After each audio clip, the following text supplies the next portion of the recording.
She was on her knees before him, not in prayer, not in submission, in something far more dangerous. Her hands rested on his thighs, steady, deliberate. Her black veil pooled around her shoulders like spilled ink, and her eyes, those soft, holy eyes, looked up at him with something that had nothing to do with God. "Forgive me," she breathed. He stared down at her, jaw tight, chest heaving under blood-stained bandages.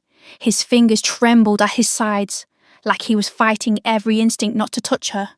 "For what?" She rose slowly, her body pressed against his. Her lips brushed his ear. "For what I'm about to do." His breath caught. Her hand slid up his chest, over his heart. She felt it racing, pounding against her palm like a caged animal. And then she kissed him, hard, forbidden, unholy, a kiss that shattered 28 years of devotion in a single breath. When she pulled back, his eyes were dark, hungry, broken. "Angel," he whispered, "what have you done?" "I chose you," she breathed, "over everything." A gunshot exploded through the window. She screamed. He grabbed her, shielded her. Blood bloomed fresh across his bandages, and somewhere in the chaos, somewhere between the shattering glass and the shouting voices, she realised the truth. She hadn't just fallen in love with a man. She had fallen in love with a war. And wars don't end with kisses. They end with graves. You're probably wondering how a nun ended up seducing a mafia boss. The truth? She didn't seduce him. She destroyed him. And he let her. Before we dive into this twisted love story, do me a favour. If you love dark romance, forbidden passion, and stories that make your heart race, smash that subscribe button right now.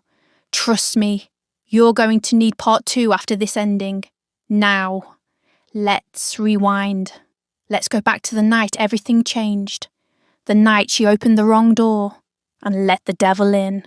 This is the story of a man who sold his soul and a woman who tried to save it.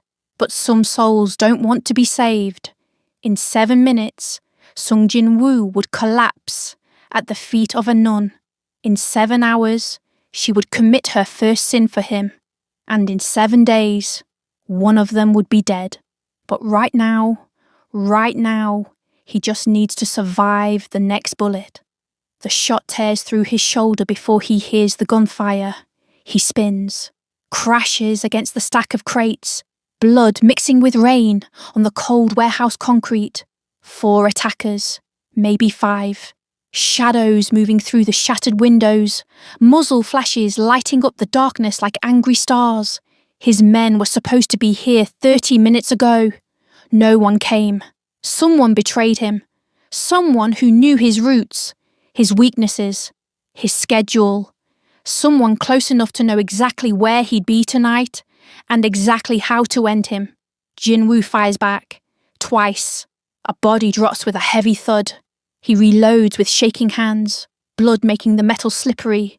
But there's a truth settling into his bones, cold as the rain hammering against his skin. He might die here.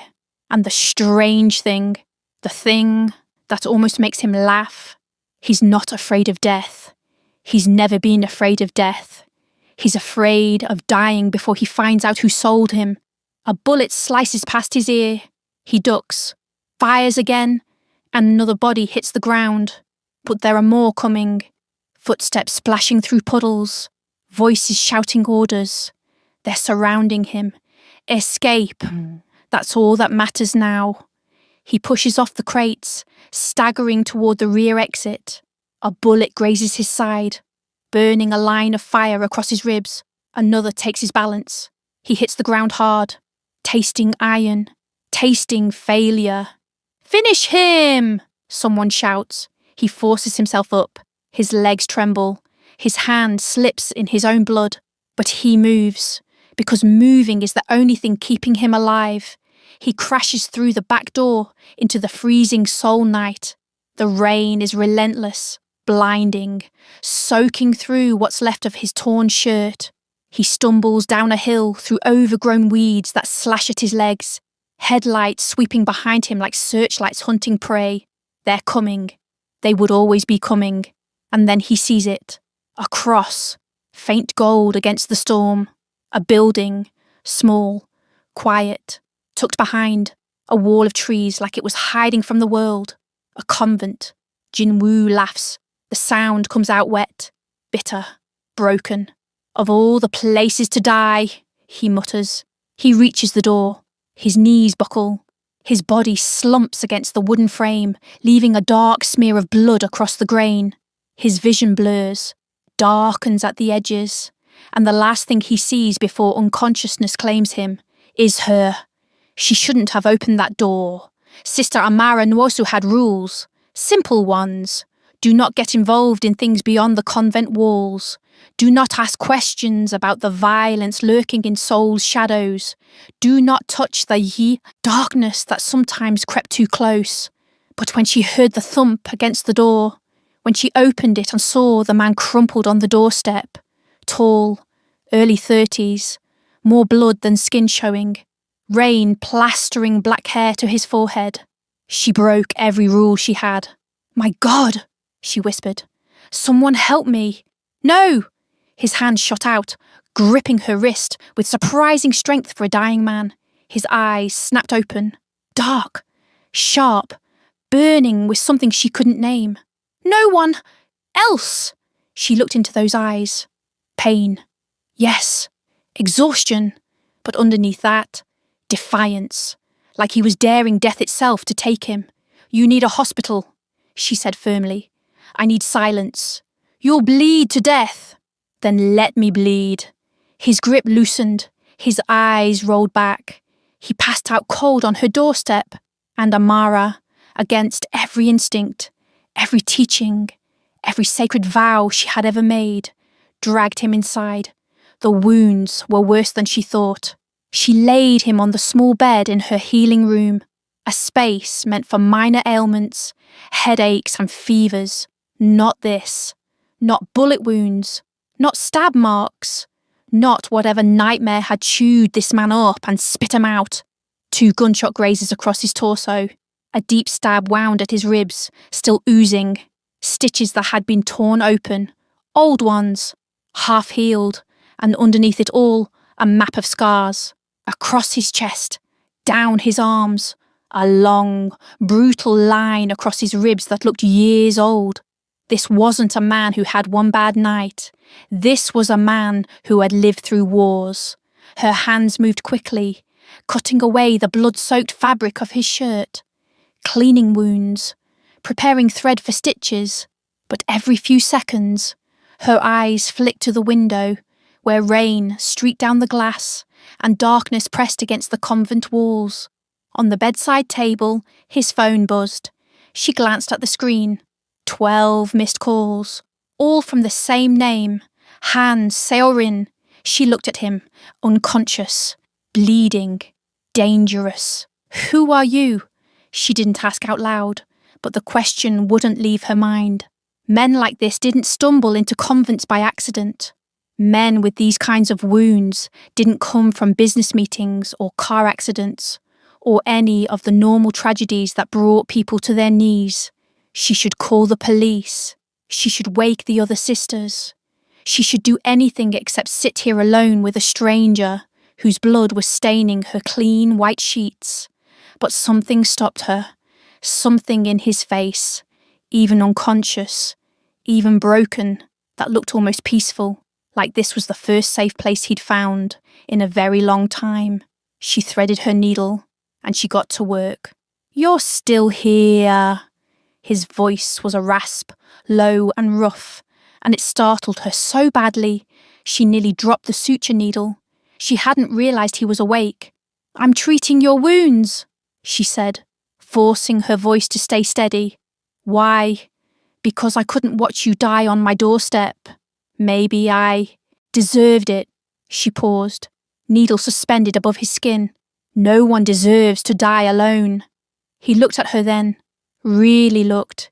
His eyes moved over her face, her dark skin, the simple black veil framing her features, the calm determination she was fighting to maintain. "What's your name?" she asked softly, returning to her work. "Jin-woo. And how did you get these scars, Jin-woo?" "There are at least a dozen." He watched her work, this woman in black cloth with gentle hands and steel in her spine. Bad decisions. All of them. Every single one. She tied off a stitch, snipped the thread, and moved to the next wound. The silence stretched between them, broken only by the rain and his ragged breathing. "You're a nun," he said finally. "Yes." A pause. Something flickered across his face, almost like disappointment. "That's unfortunate." "Why?" "Because I don't trust people." His voice cracked on the words, like they cost him something to say. "But I trust you, and that makes you dangerous." She paused again, looked at him. "I think you have that backwards." "No, Angel. I don't." Angel. The word slid down her spine, warm and unsettling. She ignored it, focused on the wound near his ribs. "Don't call me that." "Why not?" "Because I'm not an angel. I'm just a woman who opened the wrong door." He almost smiled. "Then we have something in common." "What's that?" "We both make bad decisions." Outside, a car engine rumbled in the distance. Amara's hands froze. Jinwoo's eyes sharpened. "They're looking for me." "Who?" "People who want me dead." The engine faded, passed, kept going. She exhaled slowly. "Who are you?" she asked quietly. "Really?" He held her gaze, steady, unapologetic. "The kind of man you should have left on the doorstep." "That doesn't answer my question." "It's the only answer I have right now." She should have pressed harder, should have demanded the truth, but there was something in his eyes, beneath the danger, beneath the walls, that looked almost human, almost lost. "Rest," she said finally. "You've lost too much blood to be having conversations." "Stay!" The word stopped her. "Jin-woo!" "Just until I fall asleep." She should have said no, should have walked out of that room and locked the door behind her. But she stayed, and when his breathing finally evened out, when his hand relaxed against the sheets, she found herself watching him sleep like he was something precious, something dangerous, something she was already starting to care about far more than she should. She had no idea who he was, but she knew one thing. Her life had just changed tonight, and she wasn't sure it could change back. She didn't leave his side. She should have. The other sisters were asleep. Morning prayers were in 4 hours, and yet she stayed. His hand was still wrapped loosely around her wrist. Even unconscious, even half dead, he wouldn't let go. Like she was an anchor, like she was the only thing keeping him tethered to the world. And God forgive her. She didn't want him to let go either. Morning came with chaos. The sound woke her first. Engines, then boots on gravel, then voices. Harsh, commanding, wrong. Amara's eyes snapped open. Jinwoo was already standing by the window, shirtless, bandaged, a gun she hadn't seen before clutched in his hand. Where he'd hidden it, she didn't know. How he was even standing, she couldn't imagine. "They found me," he said. "How?" He turned. His jaw was tight. His eyes were cold. "Doesn't matter how. Only who?" A fist slammed against the front door of the convent. Once, twice, 3 times. The wood rattled in its frame. "Sung Jin-woo! Come out, or everyone dies!" Amara's blood ran cold. "They wouldn't," she whispered. "This is sacred ground." "Angel." His voice was soft, almost tender. "Sacred means nothing to men like me." 4 black cars filled the courtyard. Men in suits, tall, stern, armed, were already spreading out, checking windows, circling the building. Not police. Much worse.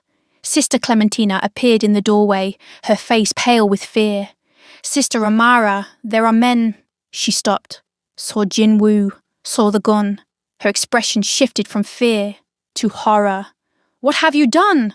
"I'll explain later," Amara said quickly. "Tell the others to stay hidden. Don't open the gates." "They will kill you," Clementina whispered.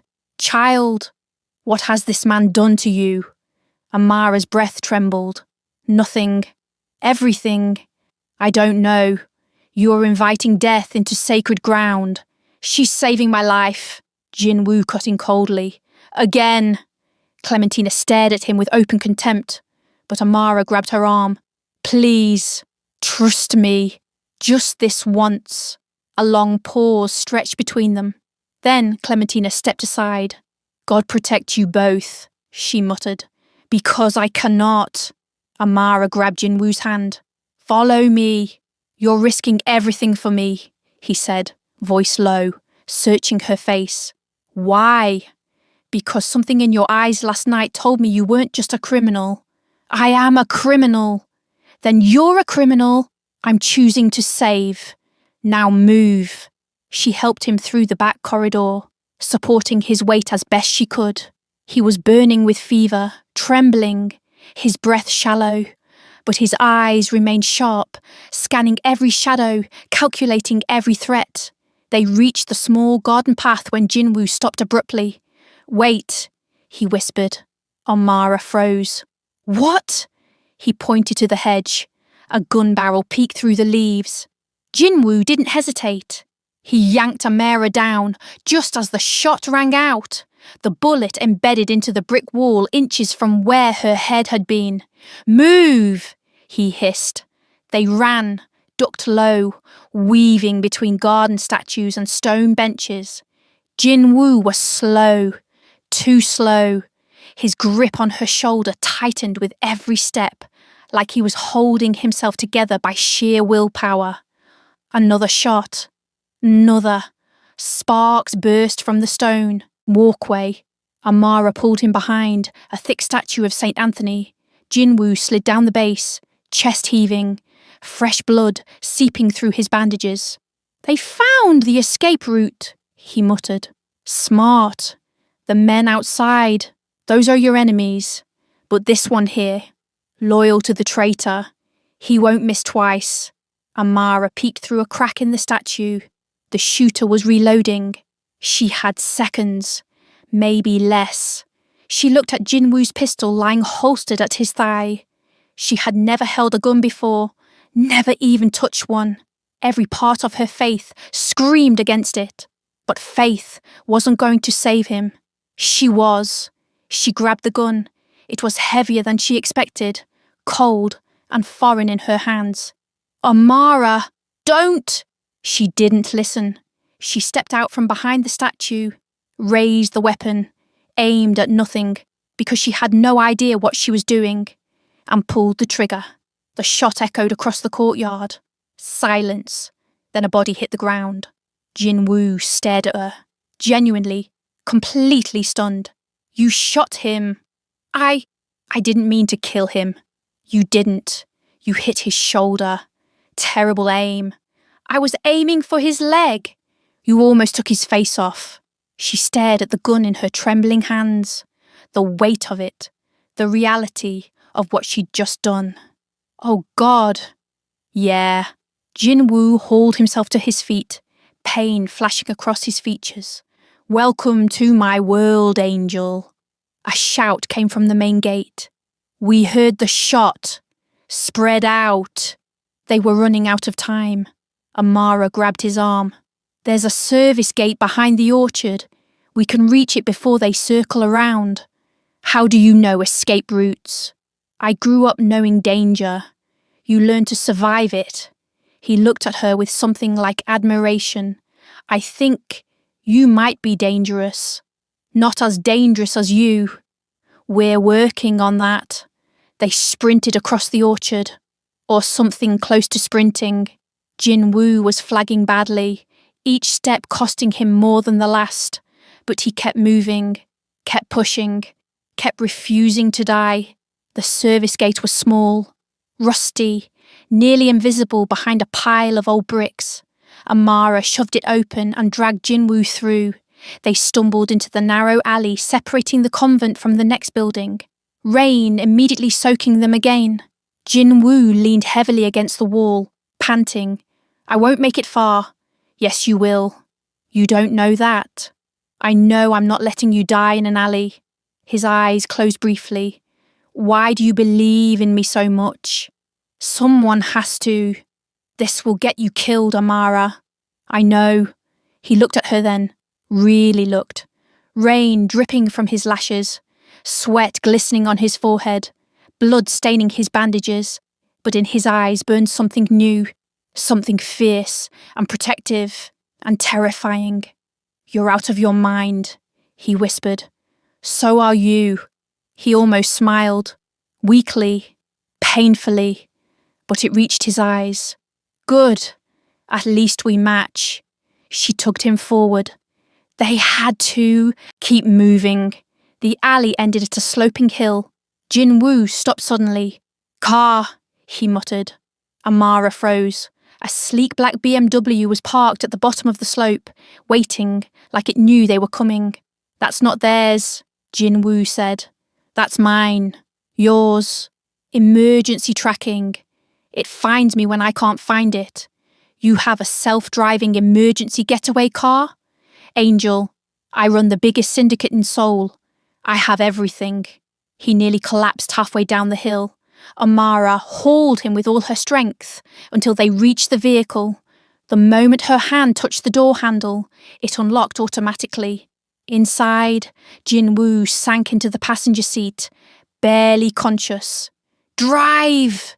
he rasped. "I don't know the city. GPS is locked. Just go. Anywhere but here." She didn't hesitate. She threw the car into gear and pressed the accelerator, just as armed men burst from the alley behind them. Guns raised, shouts echoing. Amara didn't look back. The tyres screeched across the wet street, and they vanished into the Seoul night. For 10 minutes, the sounds of pursuit faded behind them. The city blurred past, neon signs reflecting off rain-soaked streets, the smell of smoke and fried street food drifting through the vents. Only then did Amara breathe again.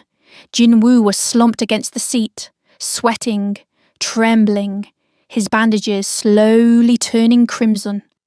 "You're bleeding again," she said. "Noticed," he muttered. "I've been shot twice, stabbed once, and thrown off a cliff tonight." "You were thrown off a cliff?" "Long story.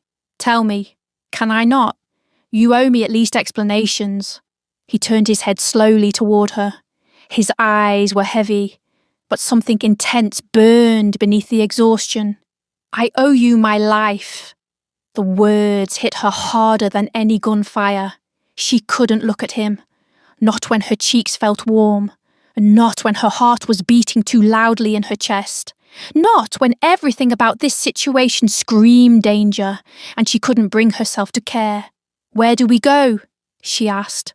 Voice, carefully neutral. "Somewhere safe. You own safe places.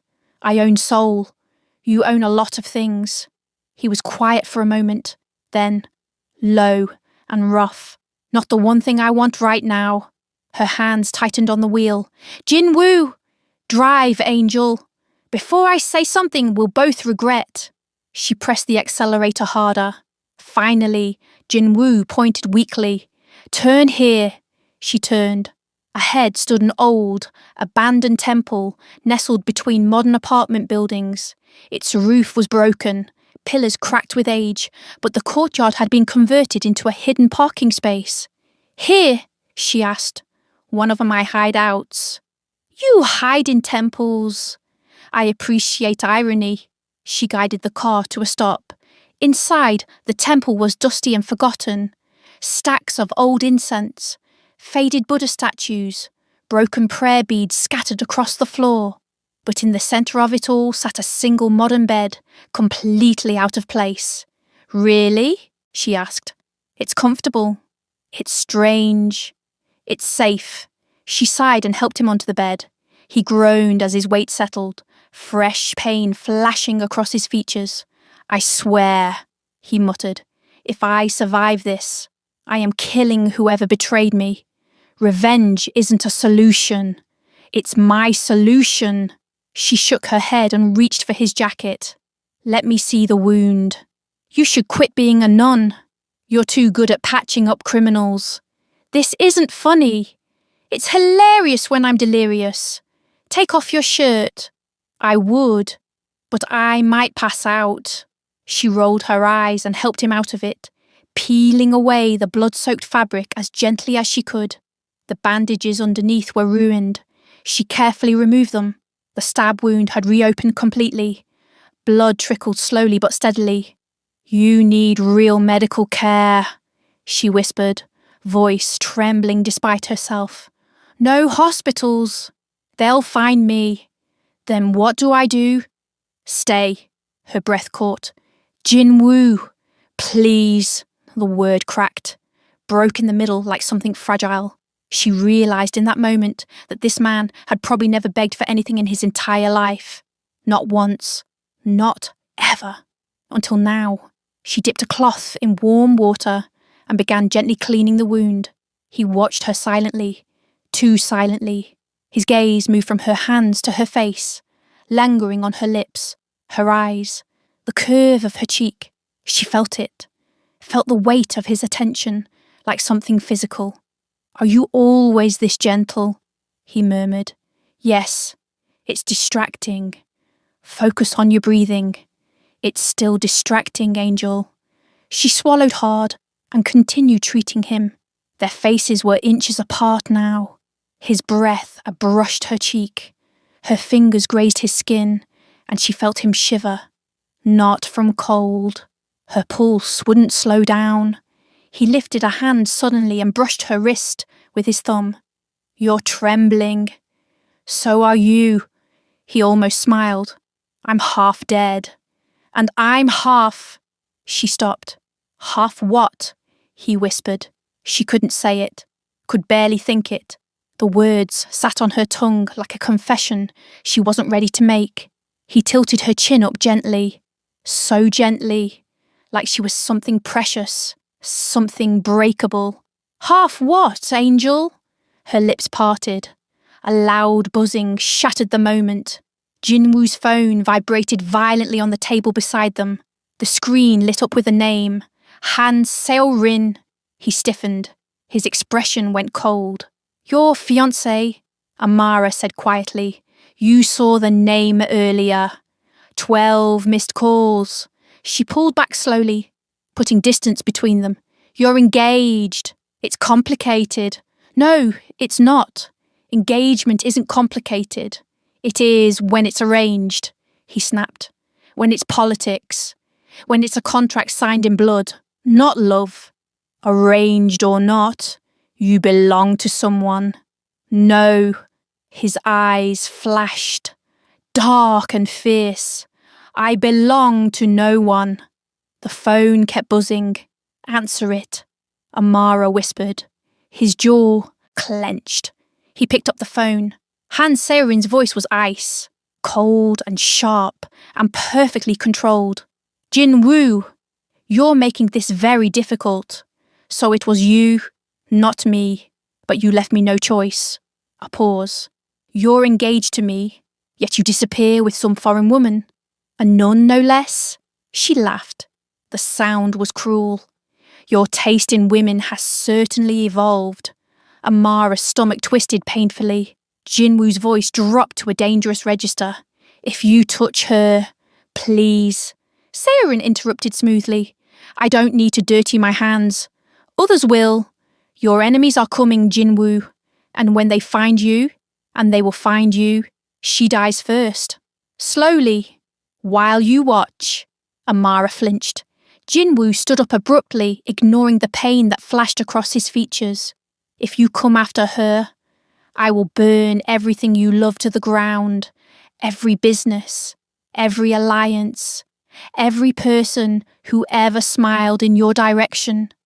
I will make you watch it all turn to ash.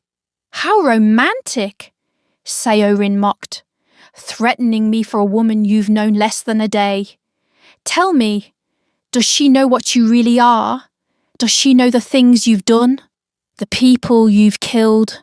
Another cruel laugh. You're bleeding to death in an abandoned temple with a girl who thinks she can save your soul. How pathetic. The call ended. Silence filled the room like something heavy. Amara whispered, "So this is what you meant. Your enemies want to kill you. And me." "Yes.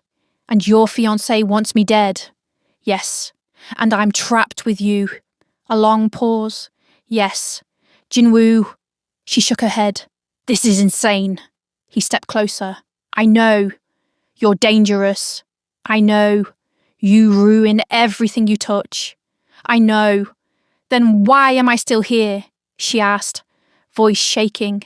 He cupped her face gently, far too gently for a man like him. His thumb brushed across her cheekbone. "Because you're the only good thing I've ever touched," he whispered, and didn't want to let go. Amara's breath caught. His forehead leaned against hers. Close. Too close. Every rule she'd ever followed screamed at her to pull away. She didn't. "Angel," he breathed, "forgive me for wanting you." Her hands trembled against his chest. She could feel his heartbeat beneath her palms, racing, unsteady, human. "This isn't right," she whispered. "No," he agreed, "but nothing about us is." Their lips were inches apart. Thunder boomed outside. A gunshot shattered the window. Jinwoo grabbed her and threw them both behind a stone pillar. Glass rained down around them. Cold air rushed in. "Get down," he growled. Shadows moved outside. Flashlight beams swept through the broken window. Voices. At least 6, maybe more. Jinwoo pulled out a small handgun he'd hidden under the mattress and checked the magazine. "We're surrounded," he said quietly. "What do we do?" "You run." "No." "Amara!" I said, "No."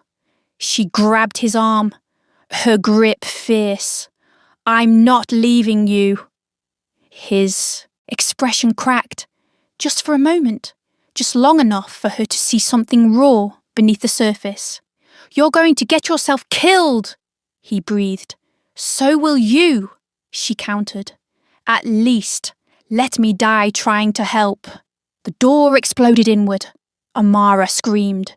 Jinwoo shoved her behind him and fired at the first man through the doorway. The shot caught him in the chest. He dropped. Gunfire erupted everywhere. Shards of wood, dust, smoke filling the air. "Stay behind me!" Jinwoo shouted. "I can't just hide." "Yes, you can."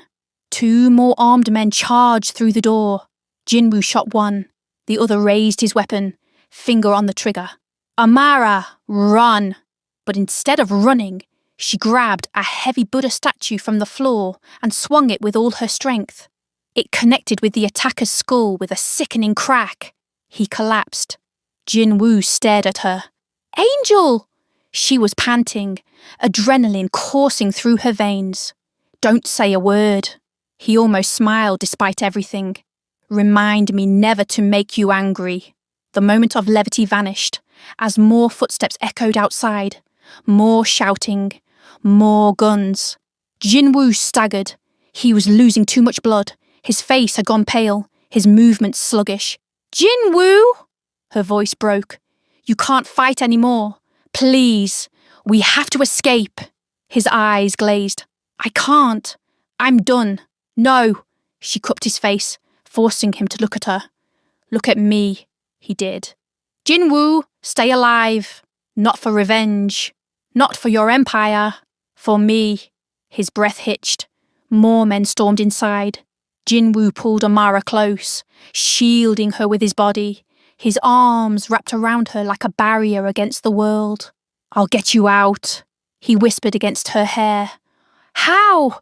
He grabbed her hand and pulled her toward the back door. Gunfire exploded around them. Bullets sparked off stone. They crashed through the exit just as the door frame behind them shattered. Rain drenched them instantly. Jinwoo stumbled, nearly fell. Amara hauled him upright with strength she didn't know she had. "Where?" she cried. Street! Down the stairs! But as they reached the bottom of the stone steps, a black car skidded to a stop in front of them. The doors flew open. Han Seorin stepped out. Perfect hair despite the rain. Perfect makeup. Perfect designer clothes. She looked like she'd just stepped off a magazine cover, not like she'd orchestrated a massacre. Her eyes landed on Amara with cold disdain. So you're the nun. Amara stepped in front of Jinwoo instinctively. Her whole body was shaking, but she didn't move. Seorin smiled. It didn't reach her eyes. How noble, how utterly pathetic. Stay back, Amara warned. Her voice trembled, but didn't break. Or what? Seorin taunted. You'll pray at me. Jinwoo pushed past Amara and stood in front of her, unsteady but defiant. Touch her, he growled, and I will bury your entire clan. Oh, darling, Seorin purred. You won't live long enough to try. She lifted her hand. Gunmen raised their weapons. A dozen of them, maybe more. Red laser sights danced across Jinwoo's chest, across Amara's heart. Amara's breath stopped. This was it. This was how it ended. Jinwoo grabbed her hand. Squeeze tight. Angel, he whispered, voice cracking on the word. She turned to look at him. Rain ran down his face. Or maybe tears. She couldn't tell any more. Don't, she breathed. Don't say goodbye. I'm not. He pressed his forehead against hers. One last time. I'm saying, I love you. The words stopped her heart. Because she knew them, felt them, had been fighting them since the moment she opened that door and saw him bleeding on her doorstep. She grabbed his face with both hands. Jinwoo! He kissed her, hard, desperate, forbidden. A kiss that shattered every vow she had ever made, every promise, every prayer. In that moment there was only him, only the taste of rain and blood, and something she had never allowed herself to want. A kiss that destroyed her, and saved her, and damned them both. Seorin's voice cut through the rain like a blade. Fire! Gunfire erupted. Everything went black. Then, silence. Complete and total silence. And somewhere in the darkness, a single heartbeat. Faint. Barely there, but alive. They both survived that night, but only one of them walked away. If you want to know what happened next, who survived, who fell, and what Amara did when she woke up alone in a hospital bed with blood on her hands and a ring she didn't recognise on her finger, make sure you subscribe right now, like this video, and comment Part 2 so I know you're ready for the next chapter, because this story is far from over, and the truth about that night, it's worse than you can imagine.